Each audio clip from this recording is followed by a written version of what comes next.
सासे समाज सिबियारिनि बाखनायथाव हाबाफारि गंसे शिव मन्दिरखौ लुनो गावनि 5 लाखनि दान होदों।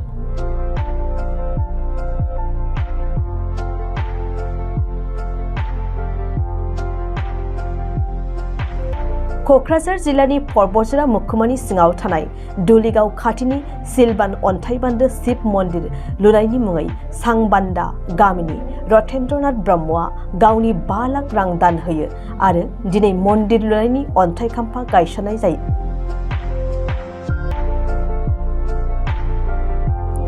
मख'नो गोनांदि सिलबान अन्थाइबान्दो शिव मन्दिरा मोजां थासारियाव गैयिनि थाखायनो समाज सिबियारि रथेन्द्रनाथ ब्रह्मआ मन्दिरनि मुङै न' लुनो थाखाय गावनि रां दान होयो। मन्दिर सामलाय आफादनि आफादगिरि आरो नेहाथारिया मन्दिर लुनो थाखाय दान मोननो हानायनि थाखाय रथेन्द्र ब्रह्मनिसिम गाहाय हामलायथि आरो साबायखर जासिहरो। बेनि सायाव परबतजरानिफ्राय खौरांगिरि सोमखोर ब्रह्मनि एक्सक्लुसिभ लाइभनि गेजेरजों गुवारै मिथिना लानि। नंगौ आं नैबे समाव दंफैयो मोनसे गोथार जायगा जायखौ बुङो नैबे क'क्राझार जिल्ला परबतजरा महकुमानि सिङाव थानाय नैबे सिलबार अन्थाइबान्दो नैबे मन्दिरावहाय नंगौ बे मन्दिरखौ बुङोब्ला गोबाव समनिफ्रायनो बेवहाय नैबे सुबुंफ्रा नैबेवहाय इसोर फोथायारि सुबुंफ्रा बे मन्दिरावहाय इसोरफोरखौ सिबिनाय बे हाबाफारिखौ गोबाव समनिफ्रायनो लाबोगासिनो दं आरो दिनैसिम बिथांमोना बे इसोर सिबिनाय बे हाबाफारिखौ मावबोगासिनो दङ। दा नैबे समावनो नैबे सिलबार अन्थाइबान्दो मन्दिरावहाय मोनसे मन्दिरनि मोनसे गोनांथि जादोंमोन। बे गोनांथिखौ सुफुंनो थाखाय नैबे परबतजरा हालामनि सिङाव थानाय सांबान्दा गामिनि समाज सिबियारि बिथां रथेन्द्रनाथ ब्रह्मआ नैबेवहाय गावनि गोसोजोंहाय 5 लाख रांनि नैबेवहाय शिब मन्दिर बिथाङा लुफुंनो थाखाय नैबे समाव अन्थाइ खाम्फा गायसनबाय। बिथांखौ जों खोब बाख्नायनांगोन। बिथाङा सासे इसोर भगबान बा इसोरनि नामावहाय बिथाङा गावनि रांखौहाय 5 लाखसिम बिथाङा नैबे समाव दान होगोन होननानै नैबे समाव बुंथिदों आरो नैबे समाव आं केमेरा पार्सना बिथाङा देखायगोन। नैबे जायगायावनो 5 लाख रांनि बिथाङा मोनसे शिब मन्दिर बिथाङा बेवहाय दान होबाय। दा नैबे समाव आङो नैबे जाय बिथाङा नैबे मन्दिरखौ दान होदों बिथां रथेन्द्रनाथ ब्रह्म बिथांनिफ्राय आङो सुंद'यैबाबो मिथिना लागोन बिथाङा मा गोसोजों बा मा थांखिजों बिथाङा बेवहाय बेबायदि मन्दिरखौ दान होदों नैबे समाव आं बिथांनिफ्राय सुंद'यैबाबो नैबे समाव मिथिना लागोन। दा नोंथाङा गिबियावनो बरायग्रोबाय मा बुंगोन बे समाव नोंथाङा नैबे सिलबार अन्थाइबान्दो मन्दिरावहाय बे सिलबार अन्थाइबान्दोआव माने 20 बोसोरसो मानसिफ्रा रायजोफ्रा माने बेहाय फुजा खालामफैयो।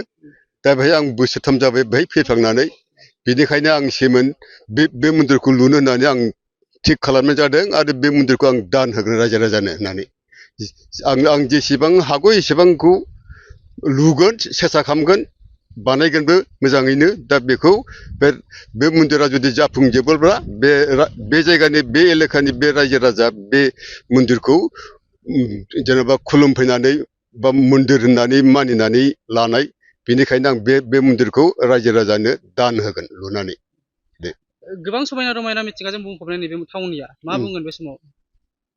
बे जायगा माने बे जाहैदों माने जोंना बेखौ होनना बुङो बे परबतजराव संरक्षित बनान्चल एलेका बे महामाया मन्दिरनि गोजौ जायगायाव मन्दिरा जेरै थादों थिग बेबायदि जायगा बे अन्थाइबान्दो सिलबान जायगा होननाया। दा बेहाय मन्दिरखौ लुगासिनो दं गिदिर मन्दिरखौ ओमफ्राय नैबे शिबलिंगनि शिब मन्दिरखौ लुनो हायाखै। दा बे थिं गोबायाव जों बेखौ फालिगासिनो दं। दा बेनि थाखायनो आं बे मन्दिरखौ नै देग्लायनिफ्राय लुजेननो सेस्था खालामबाय। बेसेबांसो रां नोंथाङा नैबे खरस बिदिनो 4निफ्राय 5 लाख। नंगौ बिथाङानो रथेन्द्रनाथ ब्रह्म बिथाङानो नैबे सिलबान अन्थाइबान्दो मन्दिरावहाय 5 लाख रांसिम बिथाङा खरस खालामनानै नैबेवहाय शिब मन्दिर बेयाव गायसननो थाखाय बिथाङा नैबे समाव अन्थाइ खाम्फा गायसनबाय होननानै नैबे समाव आङो नैबे सिलबार अन्थाइबान्दो मन्दिरनि जायनाखि सामलायारि बा कमिटिनि आफादगिरि बिथां बिराज बसुमतारी बिथांनिफ्राय आं नैबे समाव मिथिना लागोन बिथाङा मोना नैबेयावहाय मोनसे शिब मन्दिर बे शिब मन्दिरखौ नैबे समाव मोननो हानानै बिथांमोना मा रोखोम गोजोननाय फोरमायगोन नैबे समाव आङो मिथिना लागोन। आं बिथांमोननिसिम साबायखर बावगोन। बिथाङा सासे उदार आरो जोंनि बै समनि बेस्ट क्लास फ्रेन्डमोनबो। दा जोङो बिथांखौ ओरैनो खेला खेलि होनदोंमोन बिदिनो दखानि बाजारै जे नोंथांनावथ' दा थाखा फैसा जोबनो गैया मन्दिरफ्राव एसे दान होबा मोजां जायो। दा बिथाङा गोसो गोथारै फुगासिदों बा दिनै मा होनो बेखौ लाइखुन्था मोनसे गायसननायबो जाबाय दा बिथाङा होनदों जे 4-5 लाखनि थांगोन एमाउन्टआव हयथ' नांदेरगौबो होबावगोन बिथाङा बुंगासिनो दङ बे खोथाखौ दा आं बिथांनिसिम रोजा साबायखर बावो आरो बिथाङा बाहायल' नङा आगोलफ्रावबो मन्दिरफ्राव एफानि दान होबोदों जेनेबा जोंनि पलासगुरि सामान्दा बाजार लक्षी मन्दिरावबो बिथाङा दान होदों ओमफ्राय पलासगुरि ब्रह्म मन्दिरावबो हरदों आरो गावसोरनि सामान्दा गामियावबो बिथाङा हरदों आरोखि दा बिदि हिसाबै बिथाङा जथेस्थ'